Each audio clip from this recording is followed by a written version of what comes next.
And we are live, ladies and gentlemen. Happy October 26th.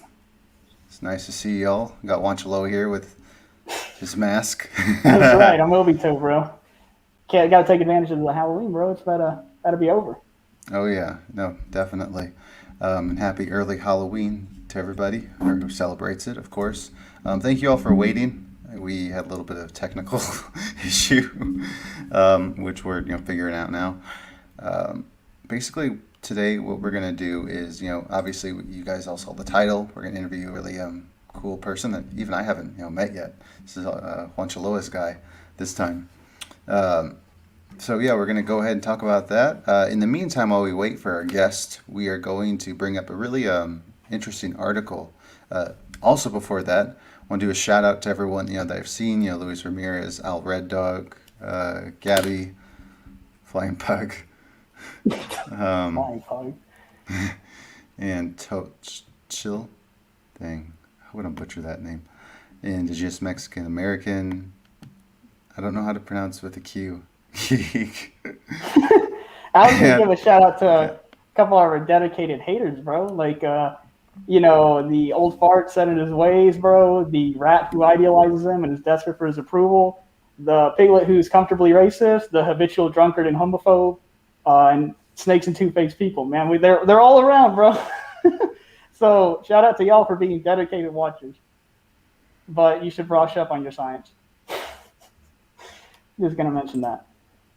Yeah, hopefully they can hear and come to light and see that they shouldn't say things that they're slanderous.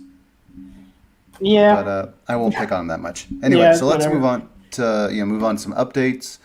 We are finally working on. Well, I'm finally trying to get us on Spotify. We have been a little bit busy, with other things. We both got jobs and other stuff going on. So please be patient. Thank you all for giving us the recommendations. Trying to update the Twitter account. I know it's a little dead, but I'll be sure to keep that updated too.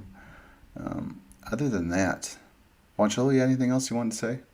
No. I mean, that's pretty much it. Happy Halloween, I guess, to you guys. There's no such thing as peace in this world. That's a line from Obito. I think it's pretty accurate. So, yeah. Is Obito from Naruto? Yeah, bro. I need to send you some videos of him, fighting. He's such a badass, bro. But anyways, we do got an article, actually, that I thought was interesting. So I've seen people say that the Tlaxcaltecas are like traders, and I disagree with that. I'm a descendant of the Tlaxcaltecas myself. I traced through genealogy to them. So we actually got an article. This came out a while ago, but I did want to read it out and cover it. I thought it was interesting. So I'm going to share screen for you guys here. Let's see here. And we'll go on there. I'll just read it out. Whenever you're ready, Marcus, you can. I'm adding it now. All right, sweet. So let me read this out.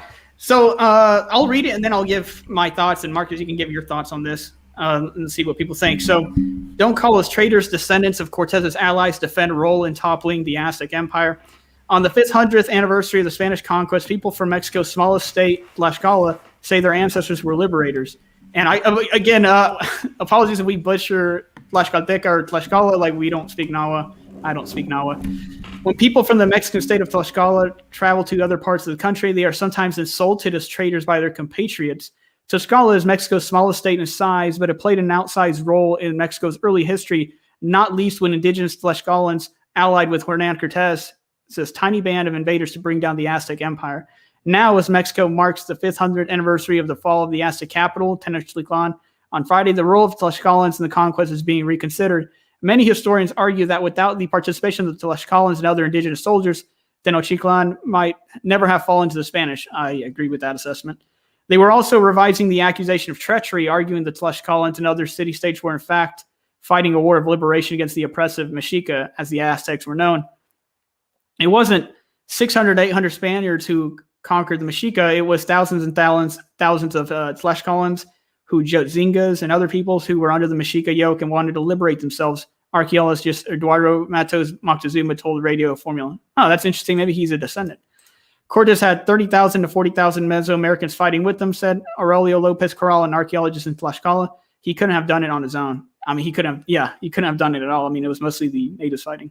The conquest is a singular event in Mexican history, seen as both as a moment of national trauma and the founding act of the nation, and it remains deeply controversial. Events to mark the anniversary have been met with tepid enthusiasm as Mexico struggles with the coronavirus pandemic. A towering replica of the Templo Mayor, the Aztec civilization's most sacred site, is being erected in Mexico City's central Zocalo Plaza. President Andres Manuel Lopez Obrador has called the Spanish crown and the Vatican to apologize for their roles in the so-called conquest. Spain declined. Pope Francis apologized while visiting Bolivia in 2015. So the Catholic Church has apologized. I didn't know that until recently, but Spain obviously, that's stupid. Cortés himself is still a deeply polarizing figure in Mexican history, a rapacious villain who is also the nation's founding father. His indigenous translator, known as La Malinche, gave birth to the first Mexican. In Tlaxcala, however, his role in the fall of the Aztec Empire tends to be underplayed, said Yasir Zarate Mendez, who produced a documentary which challenged the official history's treatment of Tlaxcala. He is not seen exactly as a villain like in other places, but as someone who played a complicated role in history, he said. Cortés goes somewhat unnoticed and remains below the level of local figures. Those including Yisho Tencot, the younger, I can't speak Nala, a Tlaxcalan prince who vehemently opposed aligning with the Spanish and remains fondly remembered in the state. At the time of the conquest, Tlaxcalans shared a cosmovision with the Mexica and spoke the same language, Nahua. But unlike the imperial Aztecs, Tlaxcala had a more collective form of leadership. And when Cortés arrived, some of the leadership saw an opportunity to topple an old enemy, said Zarate. The region provided soldiers for invading the island city of Tenochtitlan and allowed him to regroup after he was forced to flee an Aztec counteroffensive. Cortés reputedly built the boats used for eventually invading the Aztec capital in Tlaxcala. It was a question of political survival, Zarate says. To save yourself, you had to turn to whatever allies were necessary. After the fall of Tenochtitlan, the Tlaxcalans benefited handsomely from their arrangements, and the Spaniards married into the local nobility. Tlaxcala received special status in the Spanish colonial period with the form of self-rule. Its residents received the right to settle other parts of the colony. But when Mexico won independence in the 1820s, that power was lost, and an evolving national mythology focused on the fall of the Mexica, casting Tlaxcalans as traitors. The National Institute of History and Anthropology hosted forums in Tlaxcala in 2019, 500 years after Cortés arrived in the state. Exploring the local role in the conquest, it drew enormous interest according to organizers. There's a nagging thorn in most Tlaxcalans' minds about the conquest and a sort of anger because the adjective traitor has been so strong, Juan de la Rosa said in a 2019 interview, but they have the need to have arguments that explains why they're not traitors. All right, so that's a pretty interesting article. So yeah, my view is that they're not traitors at all. I mean, they were enemies of the Mexica. Back then, like the politics in the region was, I liken it to like Game of Thrones, bro. I mean, everyone was trying to vie for power, and there's a lot of backstabbings even within the same family, because a lot of the nobility would have multiple wives and then multiple children, and then people, the wives would want their children to succeed, and so they quarreled. You had all the politics, like exactly, literally like Game of Thrones, So I don't think the Tlaxcalans were traitors at all. They just tried to take advantage of the Spanish, and they didn't necessarily come out on top, in my view. They still benefited, but they didn't come out on top. Them coming out on top would have been the Spanish being eliminated and them just ruling Mexico, right? But that's not what happened. No, definitely. Like, if you look at history, like you really, really take a good look at history, you can see that, the Tlaxcalans, I don't think, obviously they wouldn't see themselves as traitors because they did view the, Mexica, those in charge, in Tenochtitlan as, complete like enemies. They didn't see themselves perhaps as the same. Would you say? Maybe a little bit they might have seen themselves as somewhat similar. The Tlaxcalans and I guess like maybe in the sense that maybe when the Spaniards arrived, maybe they thought of it in the case of like, well, these people are from across the sea or they're from somewhere else, and we're all the same basically, but but they also had the distinction, obviously, because they had their different tribes or nations, right? So I don't know if they thought about it in those terms, like in terms of race. They might have thought it. Maybe that was too early for them to contemplate, but they surely had a distinction for, wait, these people look completely different. They're from somewhere else, and those of us here have always been here, so we're separate people. So they probably had that, but they didn't have that like unifying. They didn't have any unifying concepts across the board with all these nations or tribes. Like they were all again, they were dog eat dog world. Yeah. Game of Thrones, they didn't see each other as friends, right? They weren't all a big happy family. Yeah, no, and that actually brings me another question. I wish we could have like had a better view of what the history was back then. Someone said like the Tlaxcalans, got genocided as well. Oh, And culturally. the books were burned, culturally genocided. Yeah. Yeah. So I wonder if like the Tlaxcalans, they destroyed the books, like a lot of the books in libraries in Tenochtitlan. Did they also like willingly destroy their books, or in their where they resided as well, or maybe they were forced to? Makes you wonder. Yeah, I'm not sure, because I know in the book Fifth Son by Camilla Townsend that I've read, like she's gone into depth of how the Spanish really mistreated the Mexica and all those people around there after the conquest. Like they would tax the shit out of them. So these people were barely having anything to eat, or they were starving, and they were still getting taxed out the ass by the Spanish. So they were getting really mistreated, but the Tlaxcalans were exempt from that type of treatment. So I wonder how it was that all those books got burned. Like, did the Spanish still try to mistreat them? Like, you would think that they wouldn't. I mean, because of the power dynamics, there was a shit ton of Tlaxcalan warriors, and there's hardly any Spaniards. So I wonder why they would have let their books get burned, or if that was voluntary, or what that was. I'm not sure. Maybe they chose to adopt Christianity in vast numbers, and so they just all, they decided to do that. But I don't know. Yeah, that's what I wonder too. And there was a good question asked. I remember Curley in the American Indian Defense League when he was on, like if the Tlaxcalans would have, sided with the Spaniards if they knew they would have been like culturally genocided as well, or if they like willingly, were fine with, and not annexing, but just being a part of like the Spanish Empire and just forgetting about all their culture and history, or if they would have known that they're like kin or their descendants would be thrown into a caste system that would always like put them on bottom like forever, almost forever. But, yeah, I don't know, man. Like they probably would have decided to form another plan. Like I'm saying, they could have still used the Spanish, toppled the Mexica, that way they could have ruled, but then they would have immediately betrayed them after. I think that would have been the smartest move. Is they should have just they had the confidence of the Spanish at that point. They should have just betrayed all of them and killed them at that stage. yeah, I mean that's what they should have done. And some leader that was a part of the Tenochtitlan, the Tlaxcalans, he wanted to attack the Spaniards, but unfortunately he was killed by another leader, I think. So, do you remember that? Yeah. That's what I'm talking about. Yeah, he was the son of royalty, right? Like the guy that wanted to fight the Spanish. But yeah, they had him killed because they decided not to go with that, and they didn't like all the noise he was making.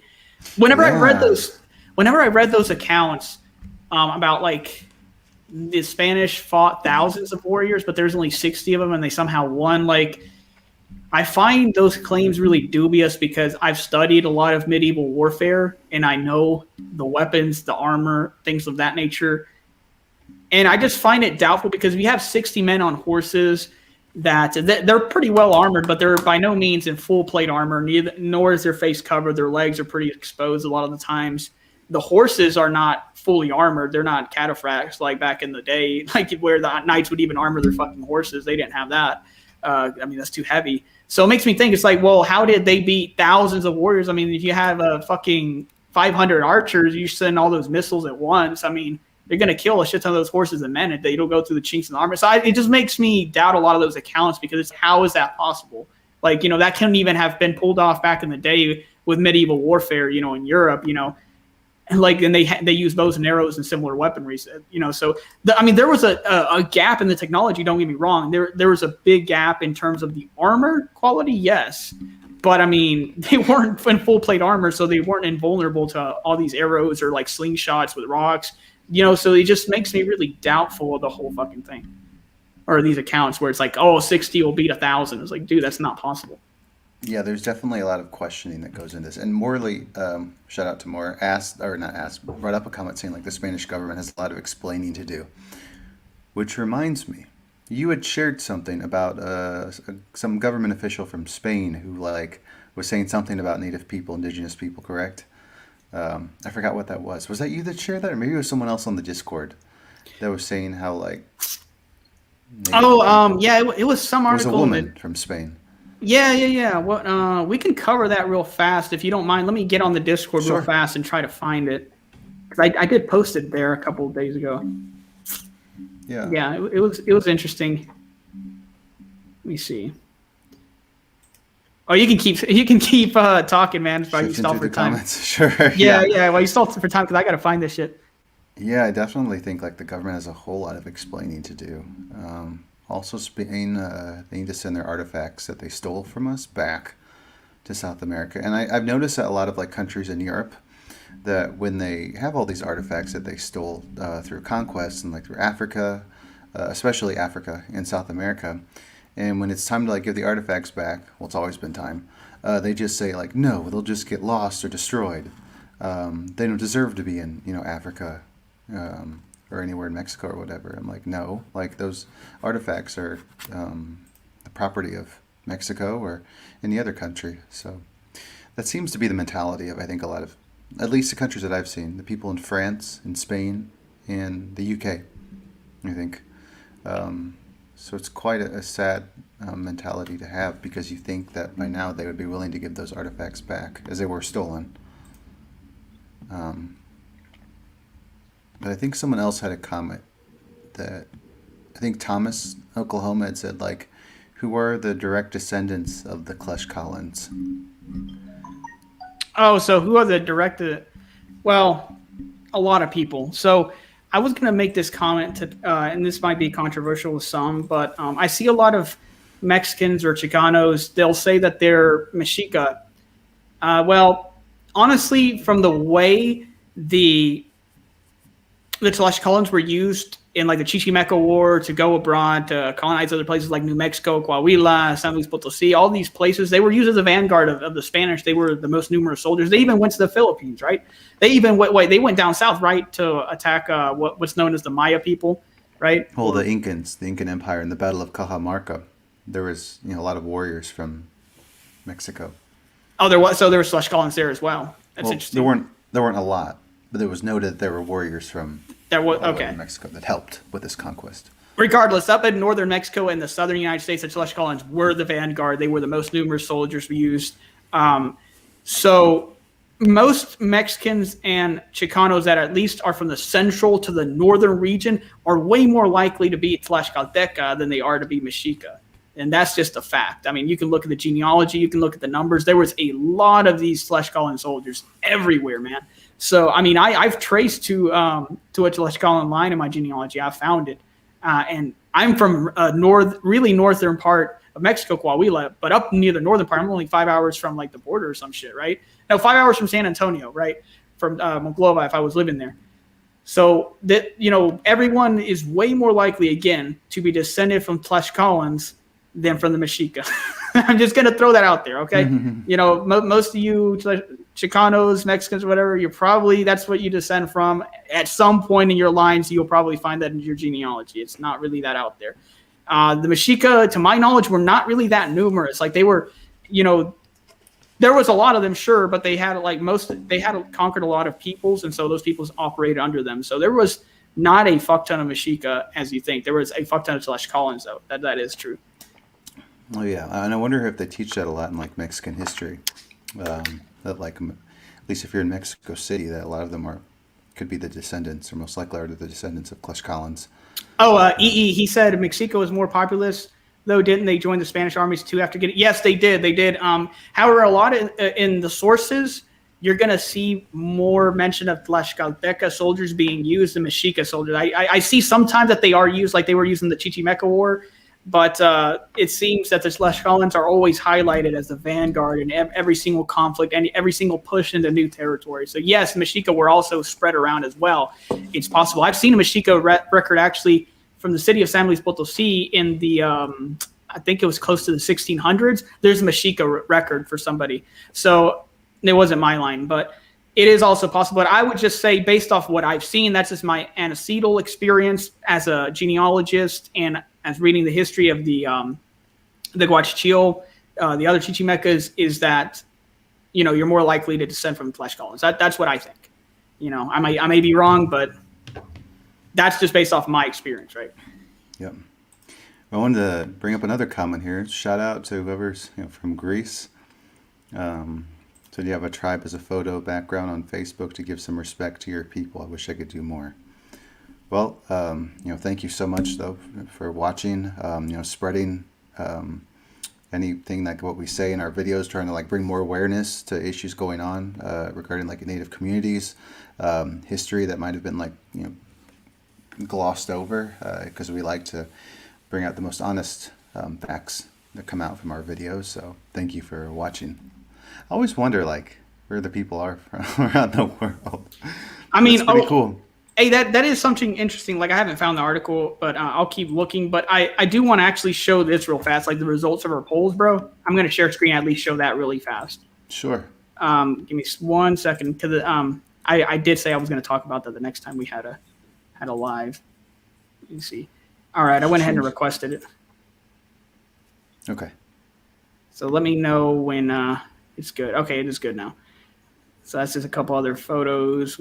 All right, so here's a couple polls I ran because in response to some people making assertions about our channel and because I just wanted to get some demographic information. So, series of polls. First one is, for the supporters of this channel, are you a detribalized native, a traditional native with a tribe or community, or non-applicable, right?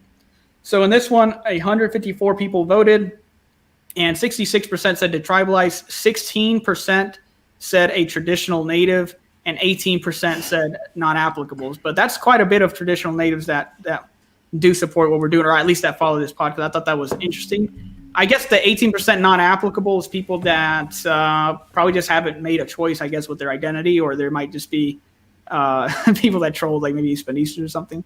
I find it interesting. I actually am curious. Drop in the comments, if you put non-applicable, drop in the comments of this video what you meant by that, because I did find that interesting.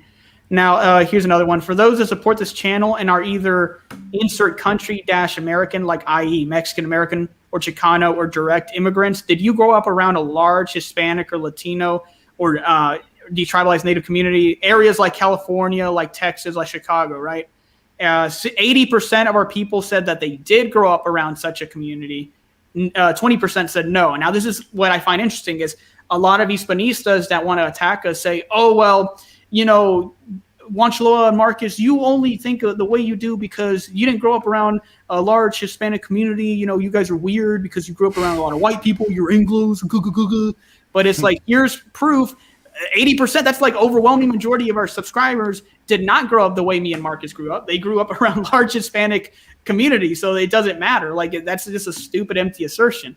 I mean, that just makes no sense. And I just find that whole point really stupid because it's like, oh, well, you didn't grow up as brainwashed as I am, so therefore you're invalid. Like, that makes no sense. It's like growing up not brainwashed is a good thing.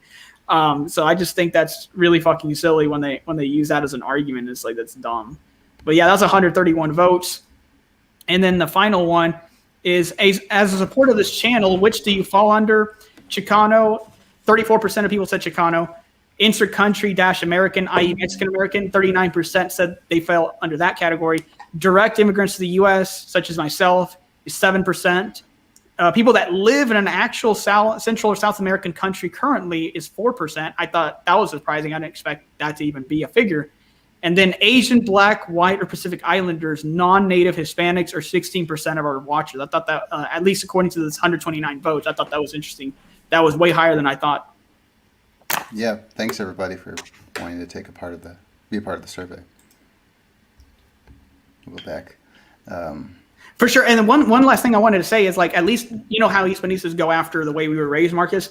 I think that's kind of dumb because another reason I think it's dumb is because I would make the argument that because we didn't grow up around a humongous Hispanic community and we didn't grow up like in that type of environment, that we're actually more unbiased when it comes to evaluating this whole issue, and we're a lot more nuanced. And I think we're just more unbiased to make like the proper choice, in my opinion, because we grew up outside of that environment largely. You definitely did. I still had a Mexican community, as in like my family, my family had a lot of Mexican friends. I mean, I grew up in a Mexican neighborhood as well until I moved when I was a little older. We moved up to the suburbs. So, I didn't grow up completely without a Mexican community. I did, regardless. It just wasn't a huge one like Dallas, where everywhere you walk, you're going to see a bunch of, Hispanics, right?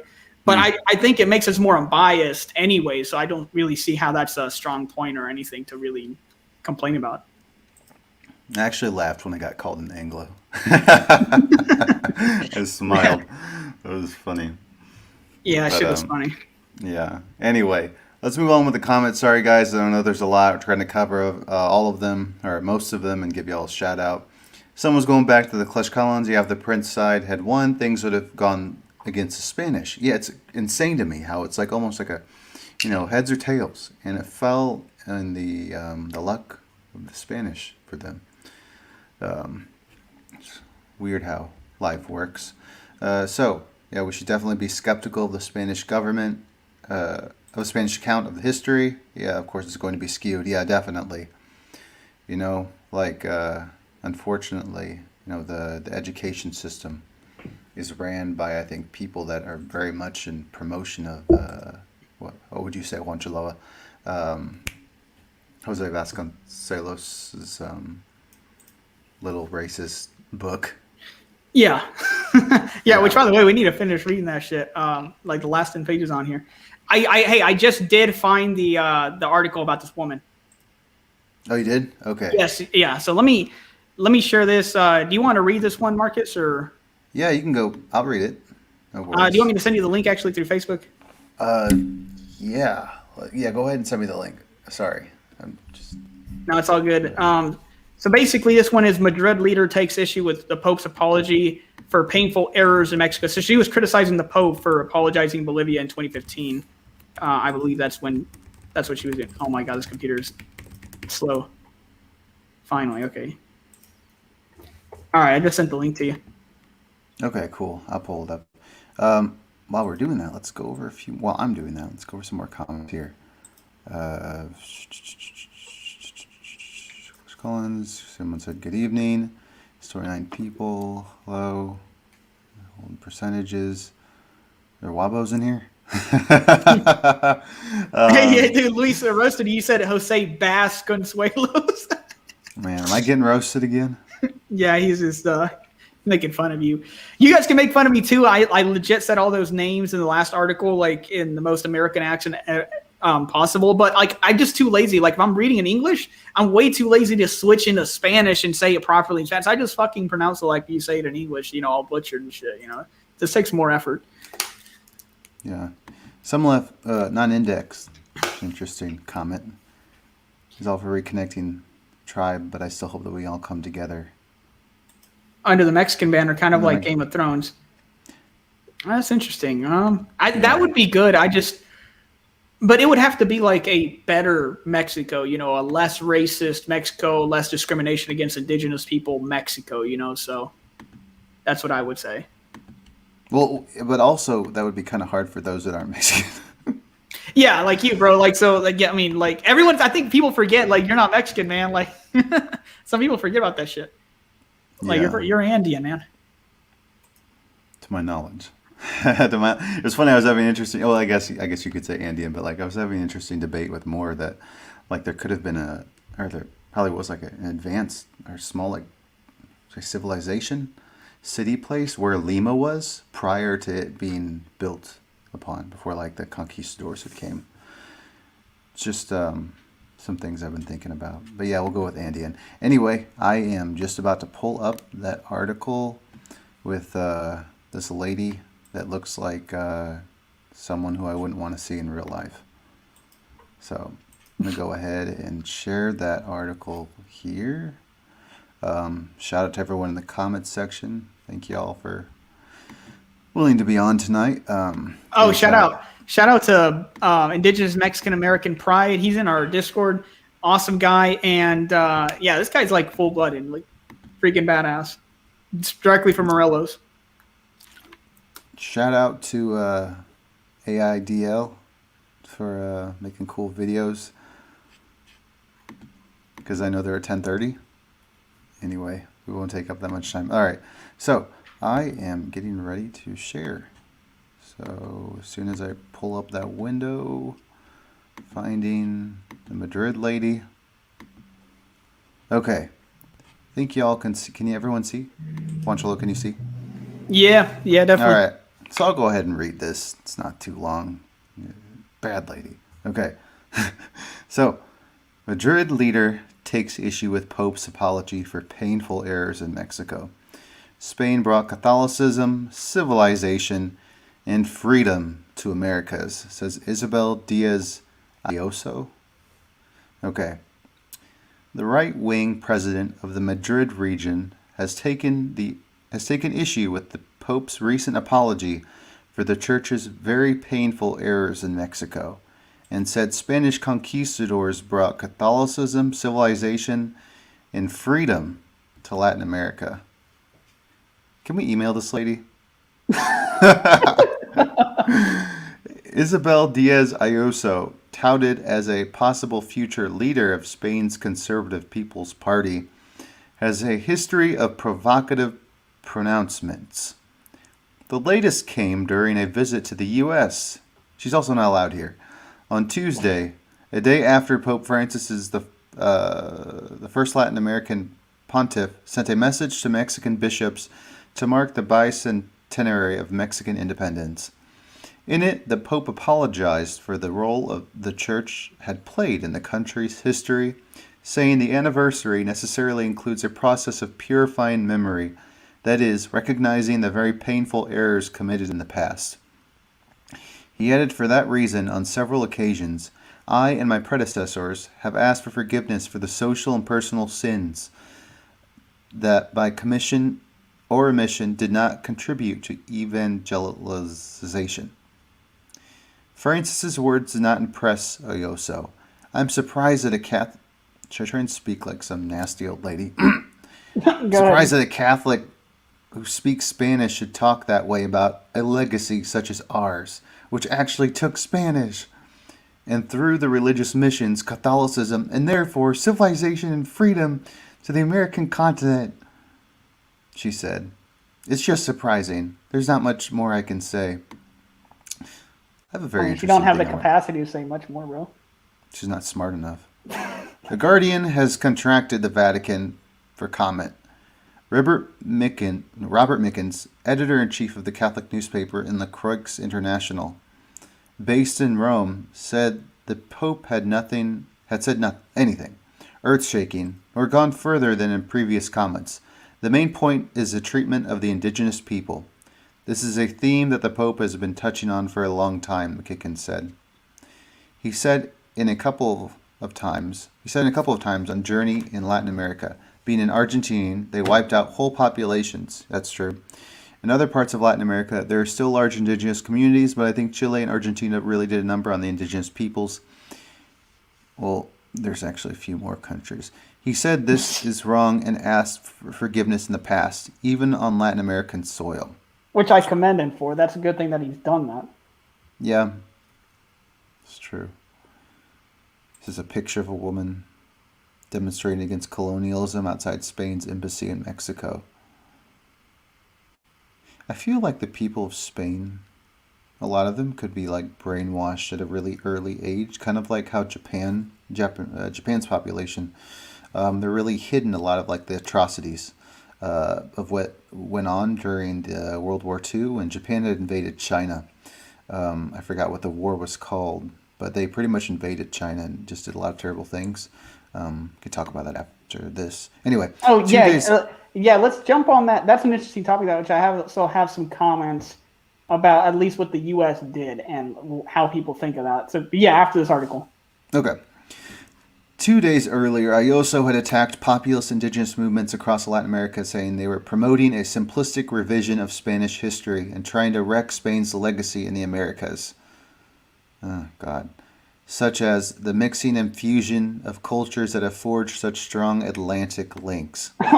Fusion, bro. They love to use these, they try to make these words really positive, like mixing and fusion, but it's really just synonymous with, like, largely eradicating everything and replacing it with European Spanish influences. Yeah, they have this. That's not really a fusion, bro. They have this weird obsession with that word. Them and, like, Hispanistas and pretty much anyone that's in support of, like, erasing native identity and history. It's very strange. Yeah. She said Spain's legacy in the Americas was one of the greatest landmarks in history, and accused Mexico's president Andrés Manuel López Obrador and other regional leaders of promoting an indigenism that is the new communism. See, this is the other thing. is that many people who really despise like indigenous movements, especially in South and Central America, will automatically like call it communism, because they know that that's really unpopular with a lot of populations throughout, Central and South America. Yeah, so in a sense, they're like trying to slander it. Yeah. And in March 2019, Lopez Obrador wrote to King Felipe of Spain and Pope Francis urging them to apologize for the abuses of colonialism and the conquest. Excuse me. Spain's socialist-led government dismissed the call, saying the arrival of the Spanish on Mexican soil 500 years ago cannot be judged in the light of contemporary considerations. Of course they don't apologize. Well, see, but I think that's such a cop-out because it's like, why can't it be judged in light of contemporary considerations? Like, why can't we've labeled other things in the past as wrong, like, slavery, with African Americans here in the U.S. Like, you don't see this type. Well, I mean, you do see some people that just don't want to admit that their ancestors are wrong. They'll make this type of shit up, but that's just a certain point of view. That's not something objective you can say. Yeah. I really think that they're taught this at a young age as propaganda, that they brought like civilization to the Americas and that they were all good and like barely anything bad happened. And whatever happened to the natives is their fault.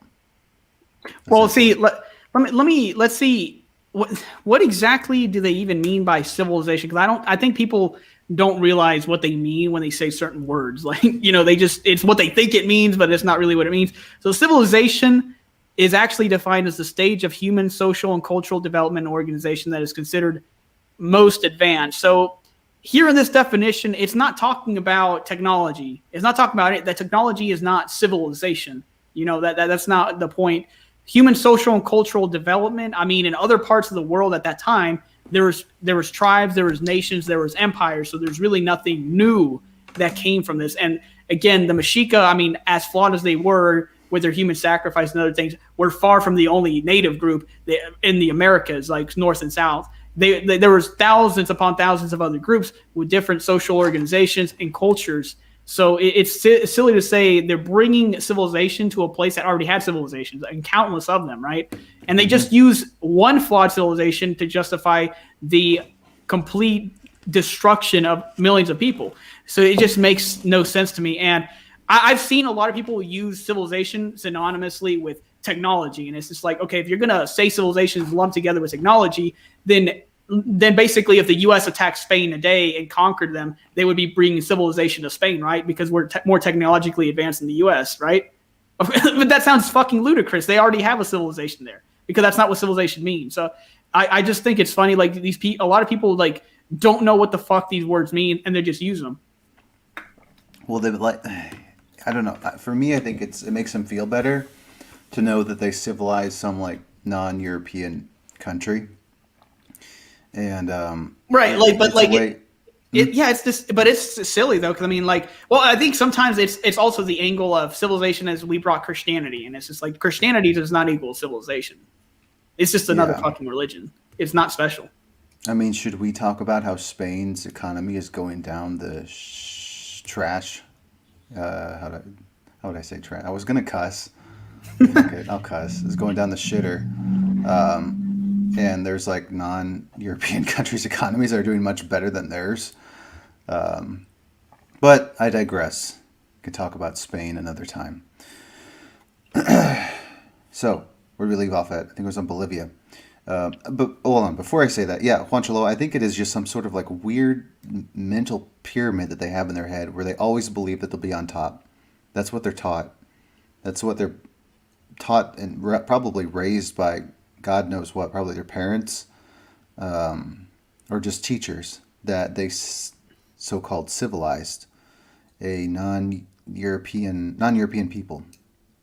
Yeah, but I just think that's silly because in Europe they were not civilized under those. Like in Europe, you had people fighting the 100 Years' War or different conflicts, like burning people at the stake for being a fucking witch when no such things exist. Like objectively, there's no proof of magic, of supernatural, anything, or even God. There's no objective proof of it.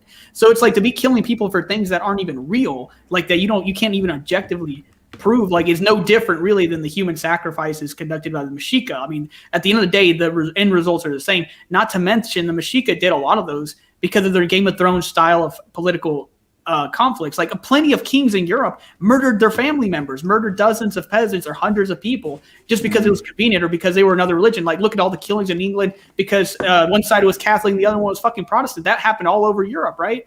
I mean, the end result's the same as people are dead, right? It doesn't really matter the context of how they reached that death or what label you want to attribute it. The end result is the death. So there's really they were not really much more civilized in any sense. And I just think it's just arrogance to fucking say all these things.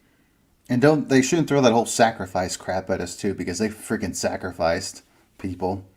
There's many ways you can sacrifice someone. Right. Like, and my point is like, even if there wasn't sacrifice / killing for whatever reason, because you're a different religion, because you're a witch, because of blah, blah, blah. It's the end result's the same. It doesn't matter what label you slap on it. It's all, at the end of the day, they're dead. You kill those people for some stupid reason, so it's stupid to me to even like mention this shit. And I didn't mention the Inquisition too. The Inquisition killed a shit ton of people. Yeah. And not all tribes sacrificed. Not every one of them probably sacrificed. No, I mean, the Mexica did. But I mean, again, like, why are we basing off all indigenous peoples and what happened to them? Why are we basing that off of the actions of one fucking tribe? That makes no sense in terms of morality. It really makes no sense at all. That's like saying freaking, because one illegal immigrant Mexican raped this one person, then we're gonna then all of them are rapists, so they all deserve to be put in prison. It's like, that doesn't make sense. That's faulty logic. Mm-hmm. Yeah, I agree with you. Going back to the article, though, the Pope, meanwhile, had addressed the subject during a 2015 visit to Bolivia when he asked for forgiveness for crimes committed against native peoples during the so-called conquest of America. Ayuso's remarks mirrored those of the far-right Vox party. I've heard of Vox before, which supports her regional government. In a social media post last month to mark the 500th year anniversary of the conquest of Mexico, it said Spain succeeded in liberating millions of people from the bloody regime and the terror of the Aztecs. Proud of our history. Ayuso, who scored an empathetic win in May's Madrid regional election, but fell just short of an absolute majority, prides herself on being plain-spoken and divisive. Can we bring her on here? She probably can't even speak English, though. No, I bet she can't speak English. She had billed the choice facing the region's voters as a toss-up between communism and freedom, and laughed off criticisms from her detractors, saying, when they call you a fascist, you know you're doing it right. Fascist, sorry. And you're on the right side of history. Oh, yeah, I bet Mussolini was totally on the right side of history. Dumb bitch. Yeah. Last year, Ayuso was criticized for suggesting that COVID infections in the region were partly attributable to the way of life of immigrants in Madrid and their crowded conditions. Okay. Is it? We have a small favor to ask. Tens of millions have placed their trust in the Guardians. Oh, no, that's just, they're just trying to get the money from you, bro. Okay. That's just Guardian. My bad. I'm not wearing glasses, so I thought that I didn't see the box. Anyway, so let's go back. We totally missed out on the comments here. Yeah, there's a lot of Let's see here. Oh, Destiny's saying, why do people talk shit about human sacrifices? The death penalty is still a thing. What's the difference? I mean, yeah, the end result's the same. It's just the context of it. I'm kind of split on the death penalty myself. I don't know. The optimistic part of myself says you shouldn't put a human being to death. But then again, there are people that have done really egregious things. So, yeah. Although, fun fact is that the actual cost of putting somebody to death on death row, right, and all that actually is more expensive than just keeping them locked up for life, because there's thousands of hundreds of thousands of dollars spent on the appeals process and all the legal matters that go into putting somebody on death row before they're executed. So it's actually more expensive to execute somebody going through the legal process than it is to just keep them locked up for life. I didn't know that. I thought that was an interesting misconception a lot of people have. Obviously, if we had no legal process, you just shot them in the head, then yes, that's cheaper, but that's not what happens. I think this is interesting too. When Spain experiences economic downfalls, they start to flood Mexico and Latin America. Yeah, they just leave when the economy starts doing bad. I know a lot of people from Spain have immigrated to Mexico, like other countries too. Let's see Yeah. here. Weren't they begging people like in Spain? Like I this is just hearsay, but I'd heard that people were saying that Spain was begging to have immigrants because their population's really old, and they're Not like only their birth rate's horrible. birth rate's not good and the population's old, kind of similar to Italy's too. Yeah, yeah, that's what happens to a lot of these European countries. But I mean, that doesn't happen to any society that gets very advanced in terms of the economy. People that are like the more educated they become, the less kids they have. It all goes into that. Eventually, the U.S. will have this problem. I could, I don't know, like the U.S. Definitely Europe is having this problem now. I think if the U.S. like goes on track with like trying to like deny more like immigrants, like make it harder for more immigrants to come to the country. Right. That's my only. That's the only Yeah. caveat is if they did not allow immigration, this would be a problem eventually. But if they keep allowing it, then it shouldn't be a problem. Yeah, I don't think it will be. I mean, unlike like in Japan, like they make it extremely hard for people to live there and like accept immigrants. So you see like their populations dying, like shrinking slowly. So when you don't make that way for like more people to come in from like other countries that want to, work, and your population shrinking, that's not going to have a good outcome, in my opinion. Because you got people, your population doesn't want to have kids. On the other hand, your government also doesn't want more people to come in. So that's a shrinking workforce, Yeah. if that made sense. Oh, you were going to talk about we were going to talk about Japan here a little bit. I know it's kind of like off topic, right? But I do think it's interesting. So you were talking about the Japanese committed atrocities with China, and The Nanjing massacre. So I've heard about that, and you can go into that here in a second. But I was just going to point out that the U.S. obviously their biggest atrocity was using nuclear weapons on Japan, and I just think it's interesting because I've talked to many soldiers because I myself am one. And other people, obviously, too, other Americans. But it seems like there are some people that are proud of what we did to Japan, and I just think I don't know. I just think that's appalling. Like because it's like you won. Let's put it in blatant terms. You won a war by dropping 2 atomic nuclear bombs and killing hundreds of thousands of women and children. Like how is that something to be proud of? Like, I understand the reasons where, it's going to save American soldier lives instead of it being a traditional conflict and them arriving on shore and just costing so much more life. Yeah, I understand that. But at the same time, how can you be proud of killing hundreds of thousands of women and children? That's nothing to be proud about. That's an atrocity.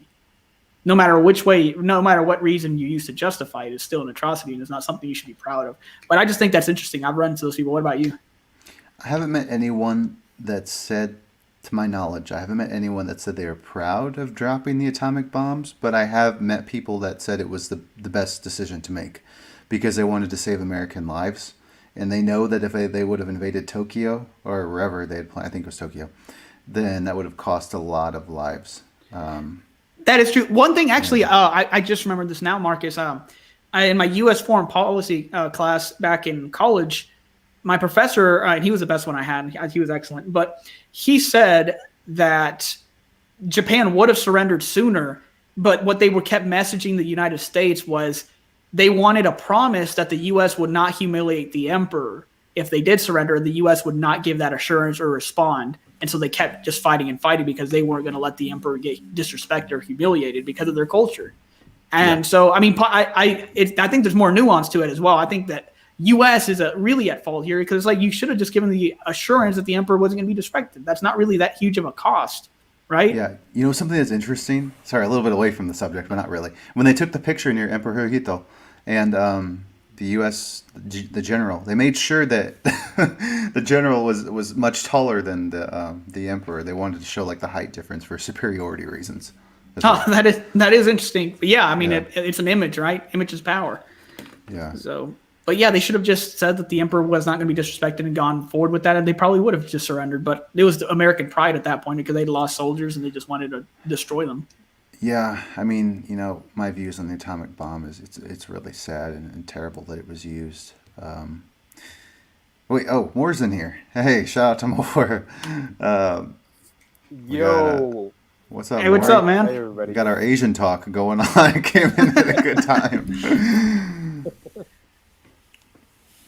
We were just talking about like how there might be some similar thoughts on like how the Japanese, what they think of China, and how like a lot of Americans might think of what they did to Japan with the atomic bombs.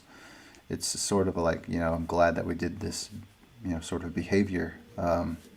My opinion is that I think the United States favors American lives in times of war much more than a country like Japan or China. Japan was feels like they were willing to not sacrifice, but just use everyone at their disposal. Like you had the kamikaze planes going on. I don't know if you've ever seen a movie about that, but I saw a movie where the Japanese were just willing to just keep on going and going and going. They wouldn't stop. Now, supposedly, they were going to stop right before the first atomic bomb or second one hit, but it didn't get to them in time. I don't know how credible that is, but that's what I heard. But with the United States, I think they were just like tired, so they believed we believed that the atomic bombs were the best decisions to make. Oh, and they like carpet bombed the hell out of Tokyo. Tokyo was in ruins. Like if you look at Tokyo now, compared to Kyoto or Osaka, like Tokyo looks like a very like Western, like modernized city. But before that, it looked much more like like Kyoto or Osaka. Tokyo did. That's because we just bombed the hell out of that city during World War II. But I wish that there was another way that we could have solved that issue, besides using atomic bombs to like kill hundreds of thousands of people. If I'm not correct, I believe around 225,000 people died in both atomic bombs. I could be wrong. Yeah, that's almost 500,000 people, man. Close to. What was that total, or was that an each bomb was 200,000? That was total. Oh, okay. Never mind. To my understanding, if someone wants to correct me in the comments, like please do. But if I'm not correct, I believe it was around 225,000. Oh, okay. I mean, I can always look it up. I always thought that it was 200,000 each, and each city died, so it was almost 500,000. But I could be wrong. No, I think it was 100. But what's up, Moore? I'm not sure. I may have heard this somewhere, but tell me if this is correct. Didn't the technology that was created and advanced to do these atomic bombs, wasn't that also used to do rocket ships, to launch rocket ships into space? I'm not sure. Marcus, do you know? That I am not sure about either. Maybe someone in the comments would like to answer Moore's question, but that. So I'm I not was sure. just gonna say it's really sad that happened, but it's also crazy how if it is true, then how we were able to use such a negative thing to propel ourselves into space. Mm-hmm. No, I agree. I think it's insane that we were able to build something like that. Like we literally went from like fighting on horses, like less than a century earlier, to using atomic bombs. Shit, they still use. Crazy how fast we. They were still using horses. Like for example, I believe it was at the start of World War I. There was a cavalry division, and they actually used that, and they got completely wrecked. So then they decided like that was the death of cavalry as a division in general, like horses, right? But I thought they even used it like I believe in World War I at the start. Somebody tried to use cavalry, and it failed epically. That wouldn't surprise me. Yeah. By the way, just responding to the comment somebody made, I am not the guest. No, I think like the guest. I think something came up. We didn't get a response, which is fine. We could always reschedule another day with the guest. But no, he hasn't responded. I think something came up, guys. I'm sorry. We're just pretty much just catching up with you guys and just shooting the shit and just talking at this point. So. Hey, thanks, Steven. We always appreciate his help. You're gonna stop by and hit that like button. Oh, dude, Um, Steven is an awesome guy, man. He's one of the moderators on our server. He actually is the one that started our Discord server, and he's awesome man. Really yeah, have a lot of great respect for guy. him. And actually, yeah, we want to have Steven on in the future to talk about his tribe, the Karankawas. So I look forward to that. So, Steven, thank you. Thank you, Steven. I made a whole script for that guy. It's fine. We can No. use it, dude. We can use it when you can reschedule, bro. I'm gonna use it for more. I'm gonna use it for more. I'm kidding, more. Bro. Script's do got it. other stuff going I'm on. down. Wait, Oh, Moore. really? Hey, Moore, are you still gonna get that DNA test, bro? I'm really, really looking forward to the day when it comes. But I will do it. I will do it, Sweet. and I will. And Hey, guy, I'm hey, here for you guys. we were saying that we think Moore is gonna get 100% if he gets it. Like, I think there's a chance. Wait, let me do a poll. Outdo me more. Y'all, I'm gonna do. Hey, do you mind if I do a poll and see what people think more? If No, they think go you'll, do y'all think Moore will get 100% native on a I DNA keep it test? 100. You know, it's got to be 100. It's got to be 100. Like, I always keep it 100. Here, I put the poll out. Let's see what people think. And Moore, you're from Peru, right? Just to remind our viewers. Yeah, I'm from Peru. I'm from the Andes of Peru, from the Central Andes of. I was born there. All right, so eight votes so far came in. 62% of people quick. say yes. Dude, should we drop the link for the invite? Yeah, we can if we want to get. Anybody want to come on the IP ship? No crazy ass people though. No crazies, please. I'm Yeah, watching we'll you guys. just boot you out. 43 of y'all in here. Hey, Some Moore, people it says crazy. 16 votes, and the percentage is 62% say they think you'll get 100. That is quite fast voting. I really appreciate that. Hey, but that's a lot of people that think you'll get 100, man. I'm not the only one. Well, Moore's at got the a end good of the day, voice. it's gonna depend on DNA, right? Yeah. If it was up to you guys, it'd be 100. Yeah, if it was up to us, bro. But we'll see. I don't know. DNA. Yeah. What do you gotta send? Like your saliva, or Yeah. like, what do you gotta send? Yeah, it's just that. It's just a saliva. So somebody recommended either the 20 something in me or the other one.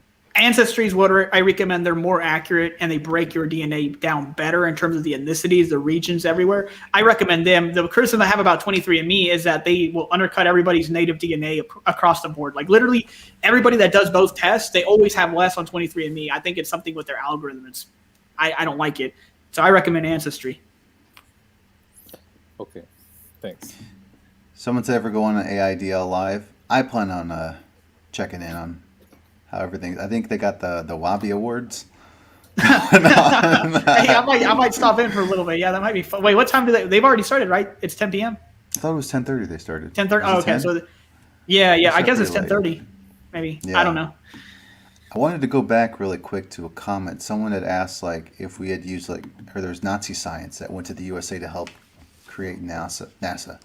Yeah, I know the US definitely did get a lot of Nazis, scientists to come over after World War II to help with a lot of things. Actually, I thought that Germany was close to, or trying to get close to creating the atomic bomb too.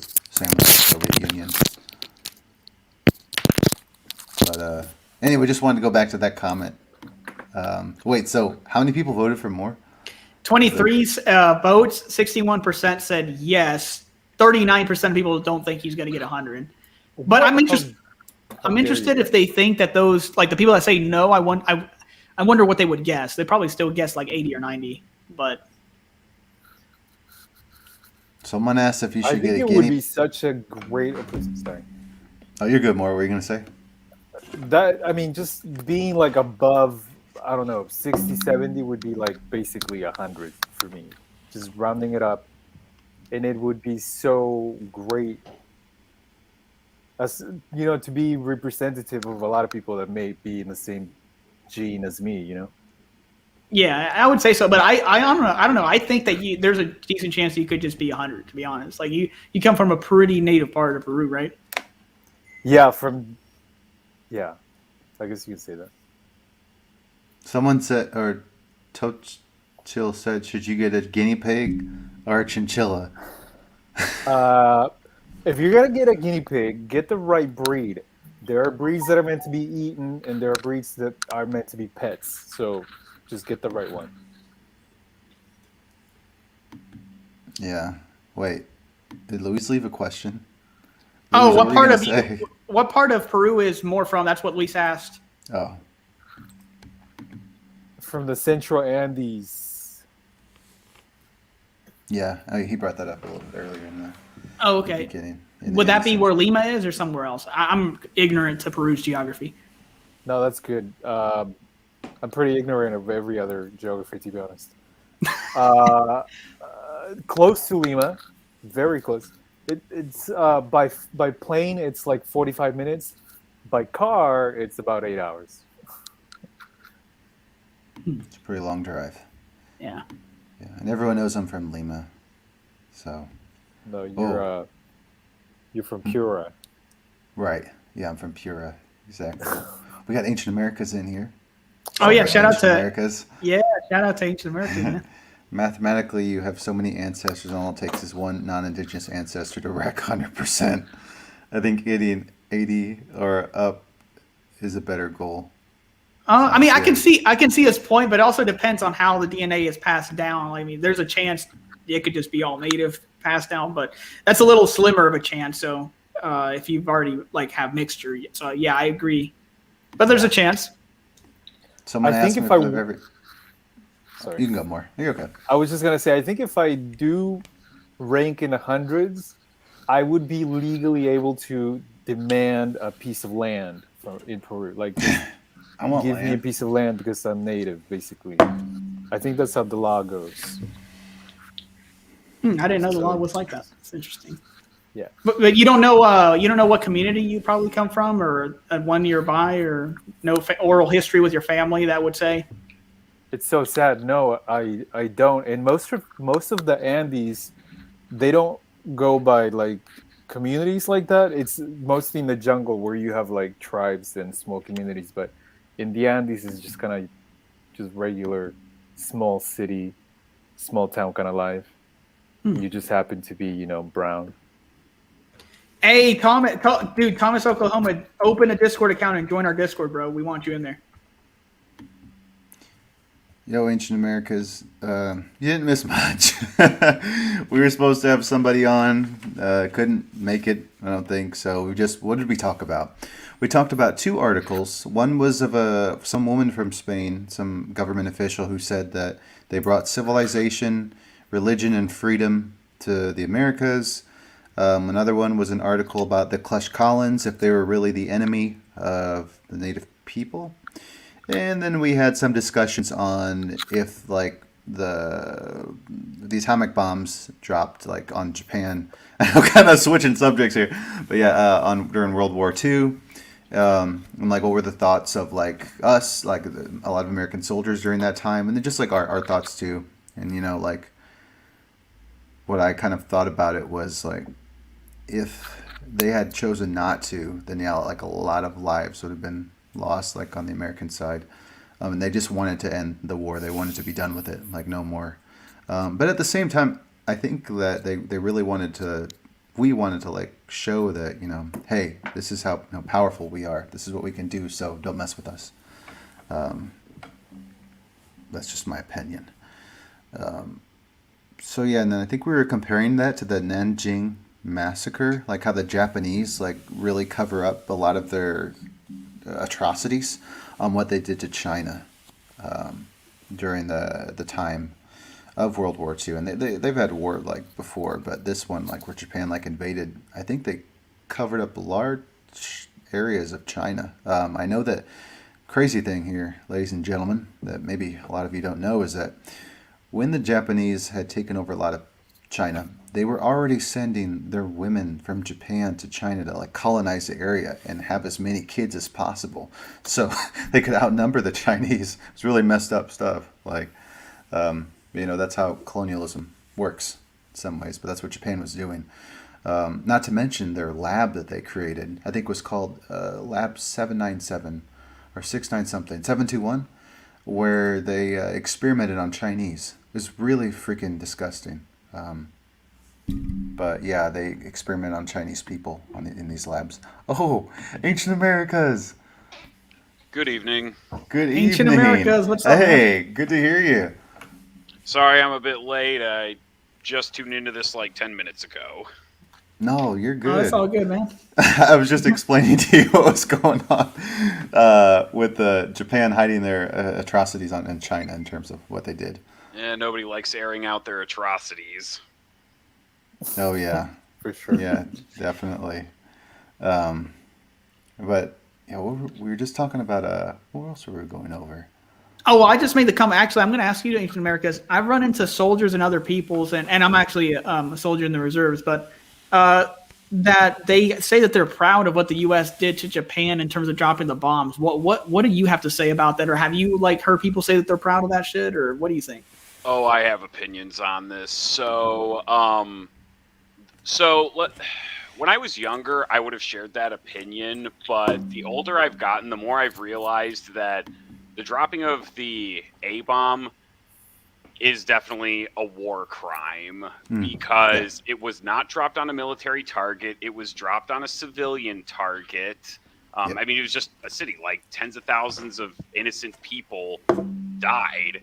And by that extension, like, the firebombing over like Germany and stuff, like, those weren't military targets. They were civilian targets. So, yeah, I mean, let me put it this way: if America had lost the war, like, they probably would have been put on trial for those actions, And I'm not trying to give like Japan or the Nazis like a pass for their atrocities or anything, but it's something that I don't think gets enough attention. Now, if you want to argue that like the atom bomb was the lesser of two evils, and that if we had invaded Honshu, that there would have been like catastrophic loss of life.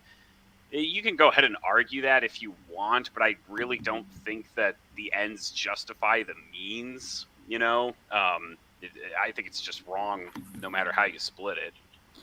I was going to mention, I'll mention it to you, that my U.S. foreign policy professor back in the day told me that Japan would have surrendered sooner, but they just wanted assurances from the U.S. that they wouldn't disrespect the emperor, and that the U.S. just refused to give that assurance. So it just came down to that, the bombings. Yeah, I've Yeah. heard similar stuff to that too. The big thing that really forced Japan's hand was when the Soviet Union invaded Manchuria, because at that point, Japan was kind of like, no, like we'd rather be under American occupation than Soviet occupation, and that's kind of what forced them to capitulate. Yeah, I agree with you. About the atomic bombs or war crimes is really terrible. Like I saw this animated video that was only like a minute long on YouTube where it showed like how the atomic bomb like went down and like just everyone just got incinerated. It's just so sad to see. Really sad stuff. Didn't more people die from COVID during this pandemic than all the people in the world combined during World War II? I think I watched a video where I don't know if that matches up to the amount of people that died. The No, Soviet. I think I saw figured that 50 million people died during World War II. Yeah. I mean, and if that's true, that's not really a fair comparison, just because the world population today is so much bigger than it was in 1945. So you'd have to do it, I think, as like a percentage or like a rate if you wanted to make a fair comparison. And I don't know what the numbers are, so they could be anything. Yeah. Yeah, I think like how many millions and millions of people died in the Soviet Union during World War II? 12 million people, if I'm remembering it correctly. 12 million Yeah, people in the Soviet Union. yeah, that's so much. Because I remember I saw that video where it showed like how many people died from each country, and I think the Soviet Union had the most. China, I thought, was going to have the most, and then the Soviet Union just toppled that. It was really crazy.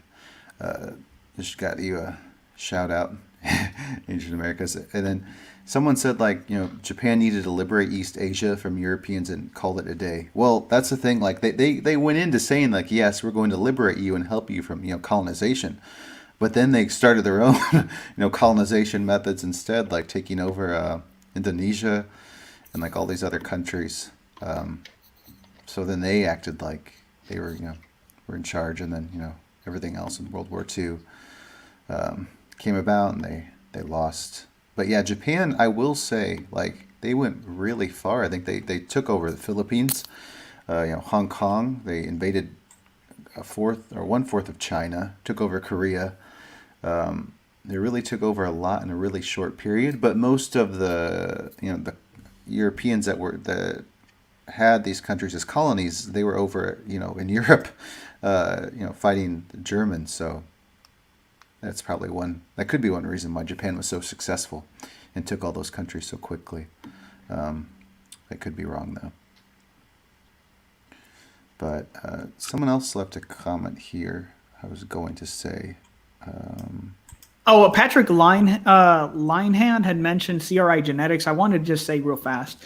CRI genetics, I would say, Patrick, that they are decent at saying whether you're European or native and what the split is with that. But if in terms of pinpointing regions, they're completely horrible. So again, I recommend Ancestry DNA. I just want to throw that out there. Yeah, I was going to add on another comment. Stephen said, I think the media comparison was for the U.S.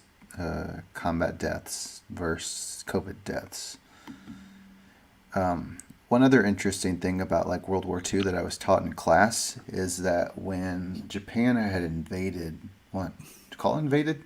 With when they went to Hawaii for Pearl Harbor, what went on was like really terrible, but the U.S. media hyped up a lot more deaths than what the actual amount of like people died. I mean, yeah, there were a lot, but the newspapers all put like so much more to get like everyone ready for war, which I thought was like interesting too. How like the media had such a big impact, during World War II. Yeah. But I was going to mention Ancient Americas. Congratulations, man, on reaching 50,000 subscribers. That is amazing. Oh, thank you. yeah, that's awesome. Yeah, if somebody had told me that I'd get that many like in a year, I would be like, no way, that's not going to happen. So, really surprised. Yeah, that's really great. Oh, we got another guest in here. Millie, welcome, Millie. Serenade us, Hi, everyone. please. Hey. Hey, Millie. How are you Good morning guys? over there. Can you hear me? Oh, Yeah. yep. We're all doing pretty well. Just talking about history. Our guest couldn't make it tonight, so we just Oh. kind of went on some discussions about life, Asian history, Japan, talking about Ancient America's subcount, and just some other things. But yeah, just please feel free to join or chip in at whatever you want to talk about. We're Okay. mostly yeah. I know I had told you that we had some topics lined up, but I'll have to do it next time. Okay. All right. I'll just listen and see how I can chip in. Yeah, of course. No, feel free. I was going to ask you a question. Was that like, maybe you know more about this than I do. Is like in terms of like learning, do you think that learning about Incan history or just like native history in general is really not as discussed as it should be in like the education system in Peru, specifically for like elementary level? That's such an amazing question. But my answer, I think, is going to be limited because I did not do elementary over there in Peru. Right. But I can tell you that, I mean, my siblings have, and they, it's crazy that they don't touch upon that kind of history in depth as much as they do, like philosophy, for example. my sister in high school, she was taking like philosophy classes on Plato and Socrates, which I have not done that here in the United States. But it's crazy how much emphasis there is to like Western knowledge and learning Western knowledge, and very little or not so much emphasis on like really grasping sort of like the history and all the historical context in the Inca society. Yeah, Millie, I'm not sure if you had anything to add on that, since I guess Sorry. you also taught in Peru too. Yeah, so can you just repeat the question? I'm like, Sure. Yeah, just if like in terms of indigenous history and understanding of like a lot of indigenous communities in Peru, even prior to the colonization times, if it was really taught about a lot in education systems well, about indigenous people. okay, so I know that in Peru, well, I've taught in primary level, so I can only answer from primary level. They are very well aware of the different type of civilizations that have occurred pre-Inca and during Inca, but it's very much like the different aspects of the different civilizations, like Chavin, Wari, depending upon the localization within Peru. But they don't really talk about. They just talk about it as like historical, like like when you get taught history in school. I don't know how you guys get taught history, but it's sort of like, okay, this occurred at this time of time. This is what life was like. This is they go to like history sites, for example, like in where I was working. It was in Ancash, so it was the culture of Chavin. So they would go to a museum and they would look at like sites. But in terms of like understanding what indigenous culture is, as in for the person, like how does that affect the individual? Obviously, they don't really talk about that. It's more about like sites and artifacts and how it's different today, so to speak. That's how I interpret understanding of history and within Peru context.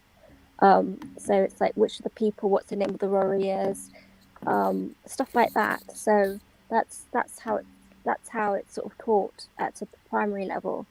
And they're not really taught to sort of like have a deeper meaning, like a deeper awareness. I don't think that's all sort of implemented in Peru. I don't know if that kind of answers your question, but that's kind of how my insight was regarding history and understanding of the cultural, historical like civilizations. But yeah. Yeah. Well, thank you for answering that. I hope well, I guess we had brought this up earlier, like a new presidency really probably won't change much in terms of how the education is handled with Castillo. But I could be wrong. But yeah, we're just, or anyone that just came in, welcome. We're just talking about, history, indigenous history, World War II history. Ancient Americas, I was going to ask you, what's been your favorite video so far to cover? That's a really good question. Sorry, am I on mute? No, you're good. No, you're good, Okay, man. good. All right. We can hear you. That's a good question. I think it's honestly easier to ask me like which ones I didn't like, because I've liked them all a lot. The copper culture episode was really interesting because I wasn't even planning to cover that, and then I was actually researching a whole different topic and then stumbled upon it and was basically like, hey, that sounds kind of neat. Let's, read up a little more on that. And it just sucked me into a hole. And I think I churned that episode out so fast, and I was just devouring like so much research about it. It was really fascinating, and that was really fun. And it was also a close to home episode too. I mean, I've got like relatives up in the Copper area and stuff, so like it was kind of really neat to read about sites that like I've sites, museums that like I've driven past and just never noticed. No, that's really cool. So then you would say like your least favorite video then is what I should have asked you. Yeah, the least favorite one is probably the First Americans one. That one I feel like I could have done a lot better, and now that they've discovered those footprints out in white sands, it's kind of outdated now. And it was funny when news of that broke, I started getting so many comments on that video like, oh, like you didn't mention the footprints, and I was like, yeah, this was made last year. Like, sorry, it's a little early. Yeah. Actually, yeah. I like that one. I learned a lot, but I also like the engine of American civilization. We talk about the mice. Oh yeah, that one was really good too.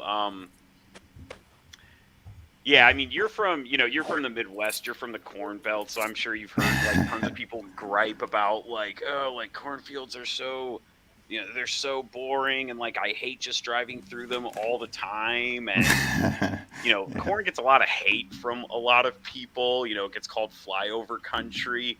And when I started learning about it, I was just like, no, like corn's not like that at all. It has like this super interesting story that not many people know about, and I think people would appreciate a lot more.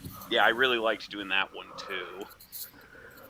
Yeah, no, I really like that one a lot. And it's funny because, as a kid, I always thought that I don't know if I said this before, but like I always thought the corn was like going to us, but it's actually going to the cows. Yeah, no, I was the same way. People eat a lot of corn. Oh yeah, I know, definitely. So ancient Americas, I see that you've done a video on the Olmec legacy. Mm-hmm. And from what I know, the little that I know, a lot of times people use the Olmec culture to sort of run with the idea that African people were probably here sometime in the past. Did you find something along those lines when you did research for this video? I'm gonna be honest, I did not see this video yet, but I would like to see if what you think about that. So yeah, I mean, I did come across that, but like not really from any good sources. Like you'll always find, a fringe scholar here or there that'll make that argument.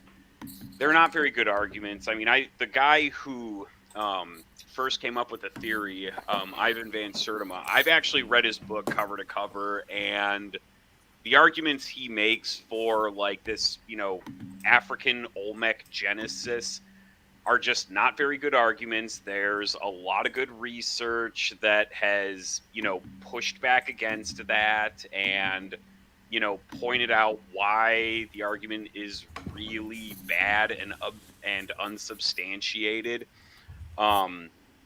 So really what it comes down to is who you're going to read and who you're going to trust. If you're somebody that's going to buy into like the pseudoscience, the pseudo archaeology, then you can argue that all day long. But if you're going to trust the people who have spent their lives studying Mesoamerica, doing archaeology all over the continent, they're going to tell you something completely different because as of now there's never been any archaeological proof of African contact. I mean, if that it might be there, it just hasn't been found, but as of now it's not there, and maybe they will find it someday, and that'll be really interesting and really cool, but as of now nothing. But in your research that you've done, did you find any suggestions as to why these statues have such prominent features very similar to the African race? Yeah, actually, if you go online and you look at the indigenous people from Veracruz, they have those same features. You know, they have those, you know, like those broad, flat noses, the large lips. Like, they have that down there. If you like Google like, you know, Olmec and like, you know, Olmec heads, indigenous faces, something like, you'll see exactly what I mean. I actually got one comment, interestingly, on that video. And somebody who was from that area, who was indigenous, told me, they were like, "Oh yeah," they're like, "We have a phrase, you know, a phrase where I'm from that's like that guy is built like an Olmec, or that guy looks like an Olmec head," you know, because you know the indigenous people there have a lot of those features. I mean, it's interesting, and it's interesting too because I get a lot of comments on there where people will say, you know, those look African. But I'll also get a lot that say, like, those look Southeast Asian, those look Polynesian. You know, those features are not unique to, you know, to people of African descent. They're actually, you know, shared by lots of people all over the world. And there's biological reasons for that because typically, like, the shape of your face and nose has to do with, like, the climate that you're in. Over time, you know, humans will adapt to their surroundings and adapt to their climate. So, so yeah, that's why you see it in a lot of areas of the world, and the Americas are no exception. So, I mean, to your point, yes, they do look African. They do share features like that, but they look like a lot of other people in other parts of the world too. Wow, interesting. Mm-hmm. Yeah, there's a really good. If you want to know more, there's a really good article out there that is called. Hold on, I'm gonna look it up right now.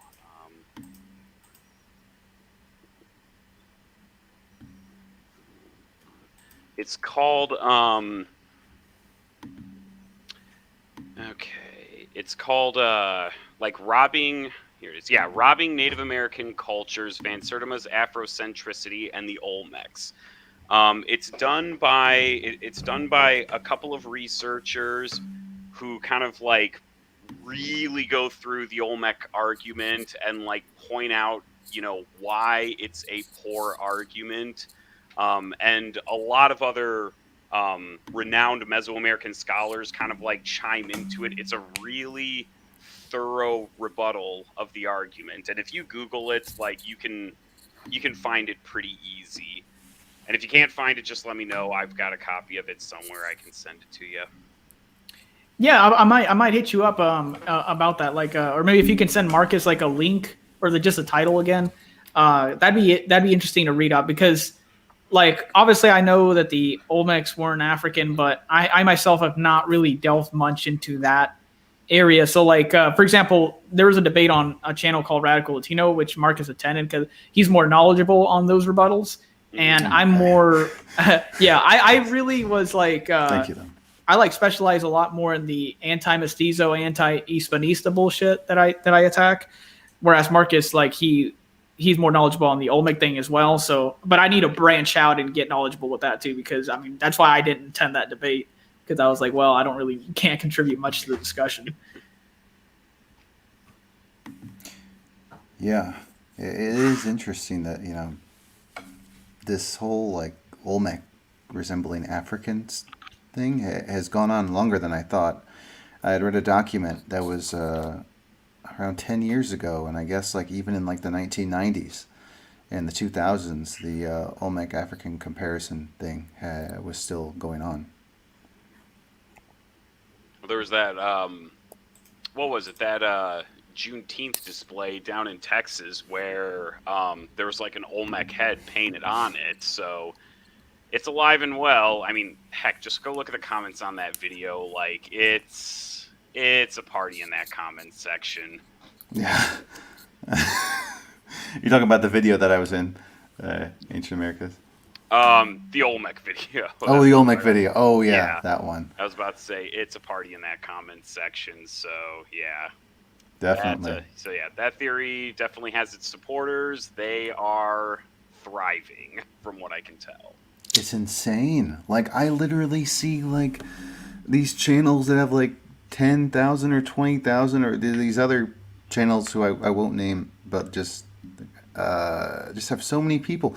And I see them, like, sending them donations. I'm like, what? What is going on? He asked for donations, and they sent them to him. Oh My my voice is gosh. getting high because I can't believe this stuff. You know? It's just, it's crazy to me. Really. Must be nice. Yeah. The funny thing is that like there are really good African history YouTube channels out there, that like do their research. They do their research really well, and like they debunk the whole Olmec thing, which is awesome because coming from them, it's a lot different than coming from me, the white guy. So, but yeah, like hopefully things will get better. People will become more aware. Yeah. Well, I'd always listen to you, Pete, Ancient Americas. But yeah, it's just it's kind of it's scary how popular it is. But I'm glad that people are speaking up about it, and trying to dismiss these this fake information. I don't even think, and when I was on that channel, it's just that there's no records of anyone from Africa prior to 1492 sailing to the Americas. And if there is, it's not recorded. And I don't see a raft getting from anywhere off the east coast, west coast of Africa, getting anywhere close to remote to Brazil or any of the countries closer to Africa. I don't think it's possible. So at least during that time, Yeah. period, because all the advanced like shipping and everything came from the main spot in that area was up in Europe, in the port of I think Genoa, which was in Italy, or I don't know if that was a part of Italy at the time, and then obviously Spain, in Portugal.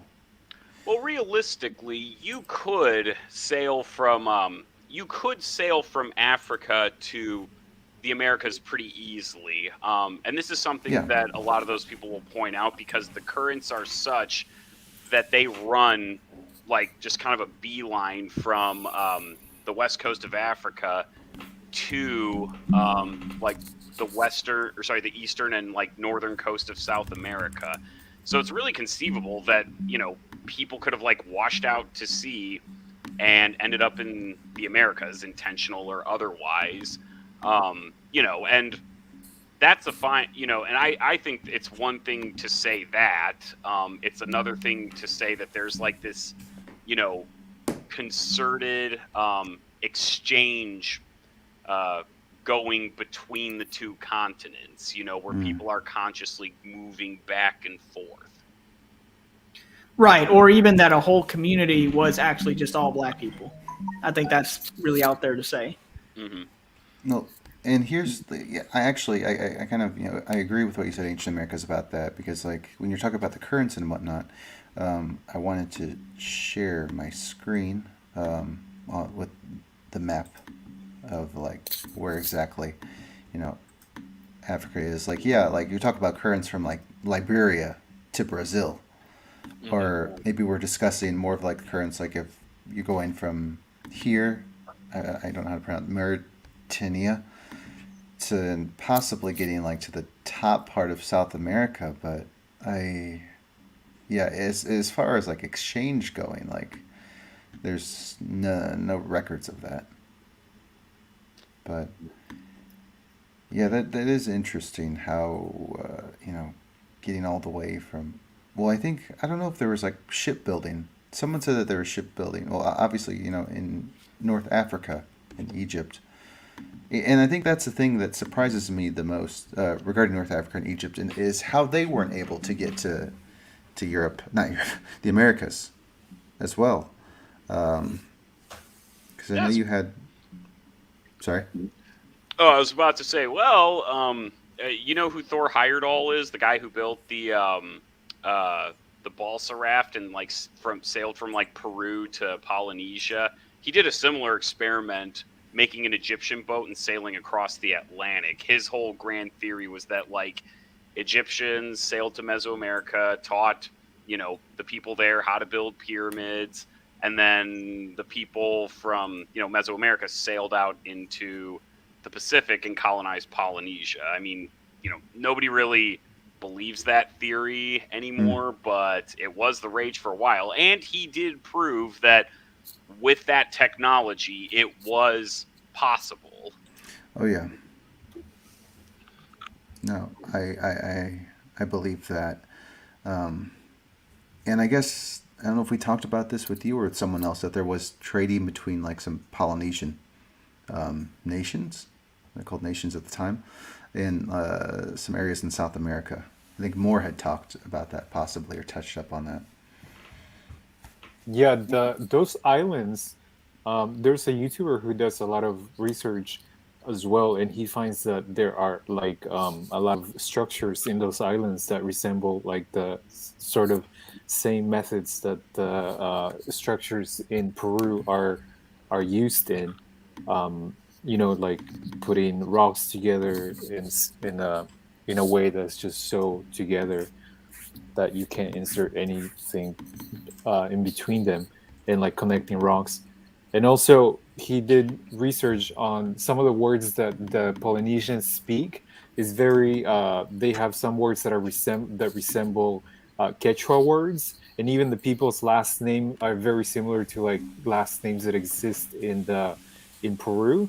So he just found that there was a lot of possible evidence that could lead to speculation that perhaps back in the day, through using those boats that they were able to construct, they were able to go to those islands and establish some sort of small society, probably.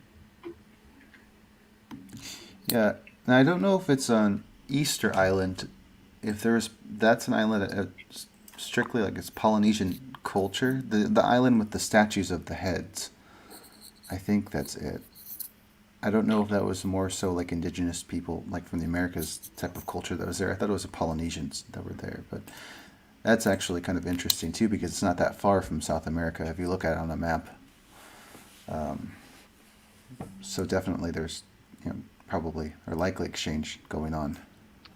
Well, in Polynesia, you also see like sweet potatoes are in Polynesia, and those aren't from like Polynesia or Asia. They're from South America. So there's and there's like interesting genetic studies too that have like found connections. So there had to have been contact at some point, but what the degree of that contact was, I'm not sure we'll ever know. But it's like really, really cool to think about.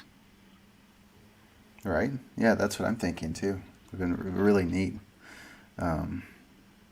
And it's really fascinating, like how far like the Asian Pacific Islands stretch from South America to all the way to New Zealand. So it's really, really fascinating. I always wonder what it would have been like if a country like China or Japan would have been closer to South America too at the time. Like how much trading could have went on, or possible bad things. But yeah, there could have been a lot of interesting history could have went on. But yeah, Millie, did you just rejoin? I think she just rejoined everybody. But well, Ancient Americas, have you considered maybe doing also a video on the civilization, the Sipan civilization from Peru? I know you were just mentioning something about a possible theory or speculation that Egyptians had come to the Americas. I looked at this documentary in YouTube, and actually a lot of like the customs and habits that the Sipan civilization had was actually very similar. For example, burying their loved ones or whatever, or in their rulers, with all their belongings, in sort of like in a laying down way, and surrounded by their belongings and all their artifacts. That's actually very similar to the way that the ancient Egyptians were buried. Um, so there's a lot of similarities between their civilizations. I thought that was really interesting. And I don't know, maybe I see that you did a video on Chavin de Huantar. So do you know anything about that? Um, the so yeah, actually, it's interesting that you bring that up because there are a lot of interesting similarities between like just Andean cultures as a whole and Egypt. The Andean cultures like built pyramids. You know, they mummified a lot of their dead. You can find very, very rich Andean burials in rare cases, just like, Tutankhamun's tomb in Egypt. And I do want to, I am planning on covering more of that in the future. So, it'll definitely happen. What's really interesting, though, is that most people think that the Egyptians were the first people to, mummify their dead, to build pyramids. But actually, at the same time that the Egyptians were, building pyramids in Egypt, the people in Peru, in the Norte Chico area, were building pyramids as well. And people in Peru had been mummifying their dead. I'm trying to remember the dates. I don't remember them off the top of my head, but I want to say like 1,000 or 2,000 years before you see the first Egyptian mummies. So it's really interesting that there's like a desert environment that both cultures have, and that they evolve, these similar traits. But yeah, but yeah, I don't think there's any connection. I think it kind of speaks more to like the environment and like what people learn from it, and what, how it impacts their culture. I think you're right, because the a lot of the civilizations in the coast of Peru is very deserty and very dry, which is actually what you just said. The environment is very similar to that of the Nile. I think it's deserty out there too. So it's crazy to think that the environment alone can influence them to make such similar, practices. But there is another thing that they have something similar, which is the making of reed boats. I know the Egyptians. I don't know what they used to make their own, but I know that at least in the Peruvian civilizations, in the Andes, such as in the Lake Titicaca and also in the Lord Sipan, they had sort of like rafts or like canoe-looking boats, but they were able to make even larger ones. So they speculate that those kinds of boats were being used to sort of like explore further than what they were used to, and possibly as far as the islands that we were just mentioning. So I thought that was really interesting. Yeah, I know that there's I know that there are like some sophisticated boats that were built by Andean cultures. I actually haven't really done any research on it, but I definitely want to someday.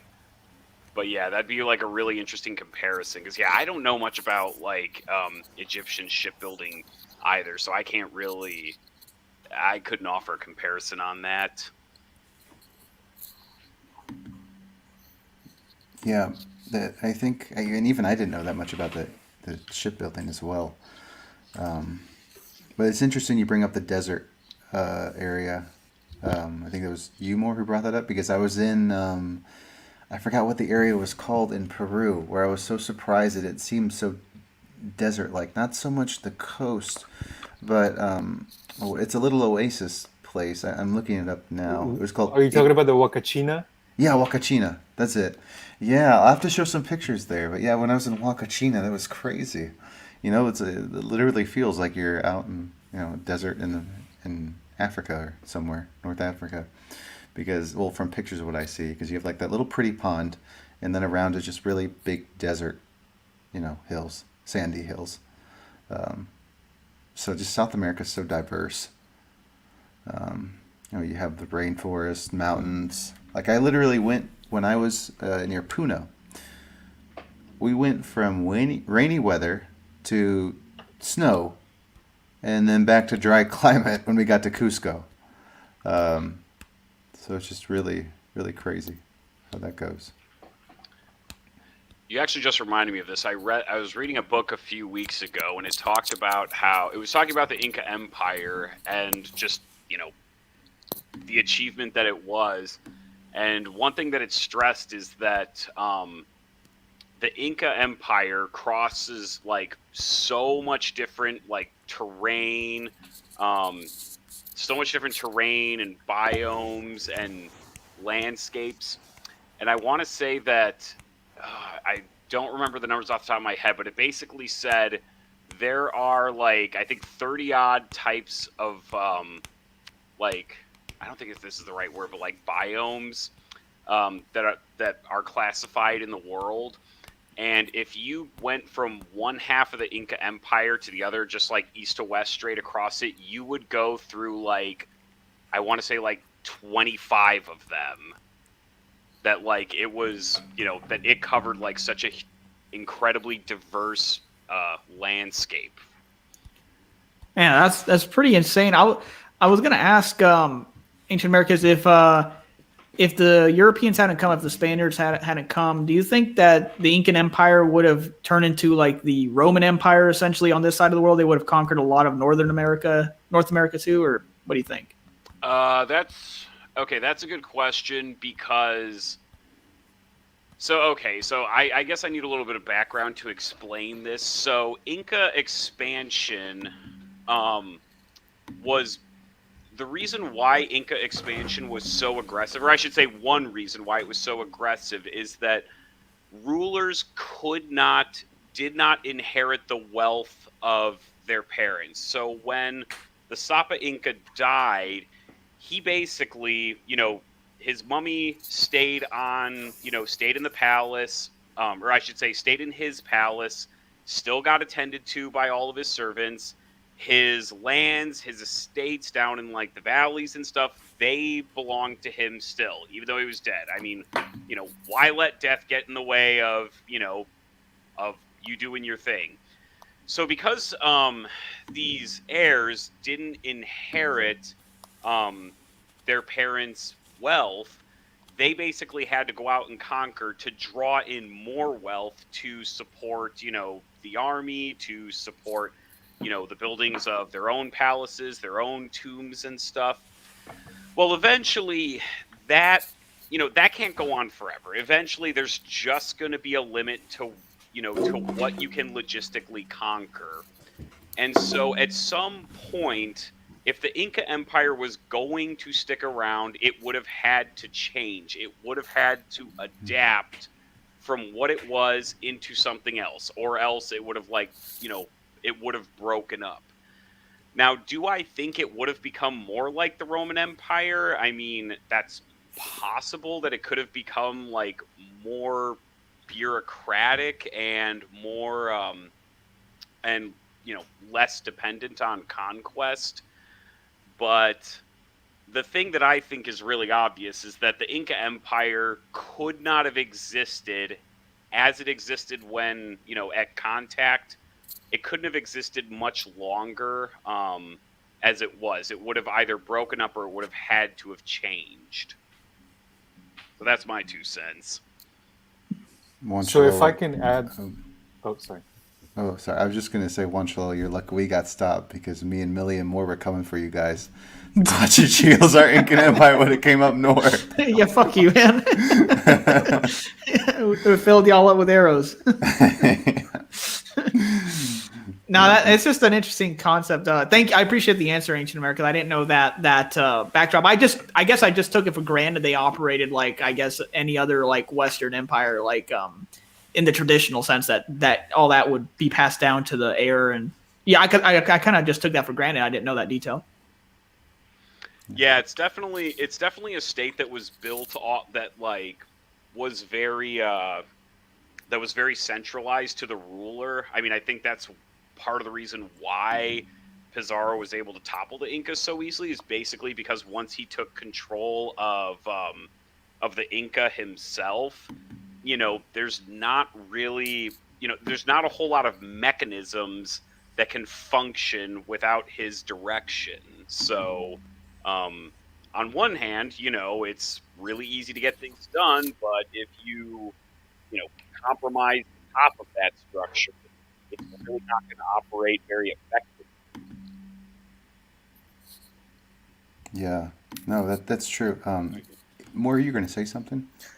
Yeah, I was just gonna add that I always go back to this YouTuber Inca Ricamac, but unfortunately he only does Spanish videos. He has this theory where he's based through his research and his studies. He has this theory that the Inca Empire actually had gone through a civil war within themselves, and when the Spanish came and met the Incas, they actually walked into the aftermath of a civil war. So there was like such a good opportunity to kind of like go against a already weakened state, and that's what made them sort of easier for them to take over. So he's very skeptical of what's been like written down, historical events, especially by the Spanish themselves. So I thought that was really interesting, and that makes sense because like a lot, like such a big empire like the Incas to be taken over by a group of people, it seems crazy. Yeah, no, I agree with that. He is correct. One other thing, though, it's interesting with the Inca Empire because when the Spanish arrived at the Inca Empire, smallpox had already hit the Inca Empire and was tearing through the population. The previous Inca had died of smallpox. His heir that he designated also died of smallpox, like right after he died. So not only did it, create a succession crisis, but if there's a serious pandemic tearing through your population, I mean, just how well can you resist? It's really going to compromise your ability to resist an invasion. Yeah, I agree. I've always, I think everybody can agree that if there had been no disease factor involved in any of this, then I don't think the Spanish would have accomplished anything, to be honest. Oh no. What if there were no diseases? What you would have is a situation like Africa before the scramble for Africa, where you have these cities and trading posts that are on the coast, but nobody's really going inland. You know what I mean? Because if they do, they're just going to get chewed up and spit out. Yeah. Yeah, that's what I wondered too. Or it would have been more like India as well, possibly. Because I know they were, was it I guess they were taken over by the British, but the British East Indian Company. And then I also wonder how that would have worked if Spain had actually reached to India instead. I think that people from India were kind of resistant to those diseases, so it probably wouldn't have been as successful if the Spaniards would have planned invasion. They would have had to separate groups of different ethnic groups in India from each other, or at least between religions, because there's a lot of Hindus and Muslims. I wanted to ask you, Ancient Americas. I don't know if you have any debate tactics for this, or if you know a rebuttal. But whenever we criticize the Spanish, a lot of Hispanistas will immediately invoke Black Legend. What is there anything you know about this whole? Because they want to chalk up every atrocity to it's all just Black Legend. Do you have any response to that kind of thing? I mean, I would say that so. Just so I'm understanding this correctly, they're saying that's part of the Black Legend. All that is exaggerated. That's just propaganda. That's what they're saying. Yeah, that's say it's essentially, like, yeah. Yeah, they say it's North, like Anglo propaganda. That's what they Okay. always say. So there is some truth to that. I mean, like, there is some truth to that. Like, a lot of Spanish atrocities did get blown up by, by their competitors in propaganda. That being said, huge atrocities still happened, even if they weren't as grand as the Black Legend made them out to be. I mean, honestly, the best thing you can do is just hit the books, do your reading, like there's a lot of good books out there that kind of detail the treatment of indigenous people by the Spanish.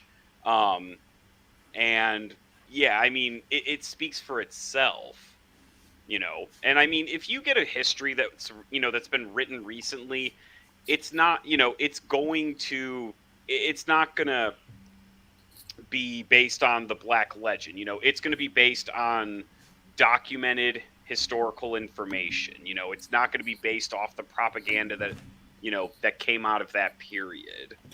Okay, so you would say like recent like history books that you might read today, like maybe that were written no more than 30 years ago, probably would not have Black Legend as an issue. Yeah, I mean, I'd be surprised if they did. Hold on, there's a good book. I don't have this, but it's on my book list here. I'm trying to find it. Actually, I think I sent this book to you guys long ago. Was it American Holocaust? No, but it's kind of in that same vein. Where is it? Yeah, here it is. It's called Beyond Germs, Native Depopulation in North America. And it basically... So the book basically takes the position of, a lot of people in, the United States, Canada, North America will basically say, oh, all the indigenous people died because, the diseases came and just ravaged the population. Tragic, end of story. But the book basically says, well, wait a minute, that's not the whole story. Like, there was like a concerted effort to to move populations off their land, to displace them, to exterminate them. There were a lot of atrocities that were a part of that. So it basically deals with that aspect of indigenous depopulation. Now, just to be fair, I haven't read this book. I've heard about it. I've read, synopsises of it, but that'd be a good place to start. Although I think it deals mainly with North America. I'm not sure if it deals with with South America or Mesoamerica. Yeah, that'd be the only thing. It looks like a good book. I definitely want to read it just to have that knowledge. Mm-hmm. But yeah, I wonder if it does touch upon Mexico at least. Who knows? We'll see. I might just buy it and just read the whole thing and find out. Yeah, I agree with you, Pete. Regarding the Black Legend, of course, I know the British and the Spaniards, were big rivals, and I know they did probably say some things that were, I don't want to say, I guess, completely true or over exaggerated, maybe a couple things, but that's not to go without saying that, like you said, what went on and what the Spaniards did was really terrible. Yeah, and I mean, honestly, if you read Bartolomeus de las Casas, I mean, he's a Spaniard. He documents all the atrocities that were happening. He wouldn't have exaggerated anything, at least not to the degree that, foreign propaganda was doing it. So, there's very good information out there. You can find it, you can bring that up. You can debate with it. It shouldn't be... It really shouldn't be an argument. It really shouldn't be. I mean, you should be able to point out that there were, a lot of atrocities and mistreatment. Yeah. I know at least with my tribe, the Guachicil, the Spanish did commit genocide against us during the 50-year war. And those sources are recent. They were recently written by scholars, probably within the last 10 years. So that's not going to be any Black Legend. That's just truth. That's just historical fact. Yeah, and what's interesting to me is that like what other information could have possibly like have been kept not only just by Bartolome de las Casas, but like what other priest might have said too, you know, or what they might have been kept from saying. So it's an interesting time. Well, not interesting, terrible time. Rephrase that, but just I wish like I could have known more. But yeah, what else is we gonna add? Juan Chiloa is it 12:04 your time? I think over there, or Oh yeah, it's 11. We should probably wrap up here soon, so we don't steal too much of the audience for American Indian Defense League. oh yeah, Because I know they're going on right now. that's true. Hey, But, What's up, man? Juan Chiloa, the attire you're wearing, is that part of just casual attire, or is that part of your tribe? No, that's just a Halloween costume from Naruto. See, What is that? I'll send you this character from Naruto, but he's a huge badass, like completely wrecks a lot of people. He can do a bunch of magic. He's just he's a villain in there. So I'm just using him as a costume. Oh, okay, cool. That's a character. Yeah, it's just a character. Look kind of funny, right? Yeah, I was like, what? What is Yeah, I'm still because gonna. I didn't get that either. Oh, I okay. asked more. Yeah, no, it's all good. No, I'll probably, even though Halloween's gonna pass, I'll probably still occasionally wear this shit from time to time just because I think it's funny. And some people that have watched Naruto will get it. They'll just think it's funny. Yeah, I got to catch up on my my anime. I'm always like busy with stuff, but I used to watch like old anime Digimon? back in the day. Digimon. I watched Yu Yu Hakusho. It was kind of cool. But yeah, it was a while ago. But yeah. Anyway, I think we're probably gonna end the stream unless anyone wanted to say anything else. Or probably good. Yeah. So we'll end this, and we can go into the little after party that we'll have after. But I just wanted to say, like, to everyone on that's watched, thank you so much. Thank you for those that liked and subscribed. That's awesome too. Thanks to all our guests on here, and the haters. We see you. But Juan Chiloe, want to say anything else? Yeah, to the haters, we hate you too. Yeah. And we will end it from there. Let's start the after party now. So see you guys later.